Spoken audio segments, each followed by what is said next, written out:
La majorité des investisseurs montréalais passent à côté des meilleures opportunités en ce moment. Voici pourquoi. Arrêtez de chercher le condo parfait. Cherchez le plex avec du potentiel.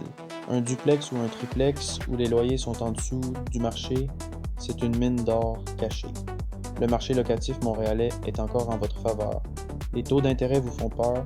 Calculez la rentabilité sur 10 ans. Les taux vont baisser, les loyers, eux, ne baissent pas. Pas. Ce qui compte, c'est votre flux de trésorerie maintenant. Et le plus important, achetez avec un courtier qui connaît la micro-donnée du quartier. Quelqu'un qui sait que 2 rues font toute la différence entre une aubaine et une erreur coûteuse.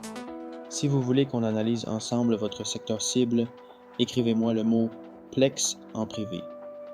Et si vous voulez plus d'astuces en immobilier, suivez Daniel Beaulieu. Petite nuance, chers investisseurs, jeunes investisseurs, dans le fond, c'est Daniel Beaulieu, donc je vous donne des petites astuces. Donc, faire attention aussi. Première des choses, quand vous faites une relation locataire-propriétaire, le locataire, c'est ton client, là, donc il devrait avoir une relation professionnelle. Je sais qu'il y en a des fois, dans le coaching, il y en a qui donnent des stratégies un peu de tout croche. Selon moi, c'est des tout croches. Il y a une façon que tes locataires peuvent t'apprécier, puis eux autres vont faire attention à ton immeuble. Deuxième des choses, faites attention, les stratégies de coaching, il y en a des bons, des pas bons, peu importe. Je veux dire, des stratégies de 1980, ça s'applique plus en 2026. Là. Il faut s'adapter, il faut s'ajuster. Là. On est rendu dans un nouveau monde. Bref, ça, c'est un autre sujet.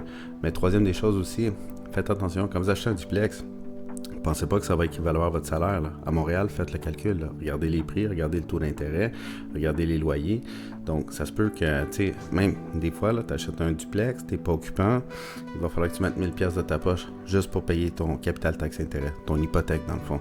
Fait que, tu sais, qu'est-ce que je suggère des fois, duplex? Mais on est rendu triplex, quatreplex, propriétaire occupant, peut être intéressant aussi. Sinon, tu tombes dans un 5plex sur une valeur économique. Donc là, ça devient intéressant, mais l'objectif, qu'est-ce que je voulais vous dire, c'est que faites attention avec les rénovations. J'approche mes clients. Je leur dis, écoutez, chers investisseurs, est-ce que vous savez que ça se peut que vous ayez à mettre des dizaines de milliers de dollars? Là, on va essayer de ne pas le mettre tout de suite, là, à moins qu'on optimise. Ça, il y a d'autres stratégies. Là, la banque peut financer les rénovations, mais ça, c'est bien technique. Mais pour revenir à l'essentiel, comme je dis, peut-être, c'est comme genre, je sais pas, là, mettons, tu achètes, parce que type 1 de rénovation, c'est de la rénovation, comme genre, c'est la propriétaire a besoin d'être pieuté, contaminée, c'est un cancer, tu touches pas à ça. Type 2, c'est de l'entretien courant.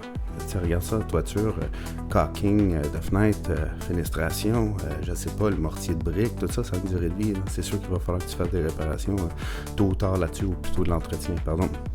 Puis le troisième type, ben ça c'est le fun. Si tu as fait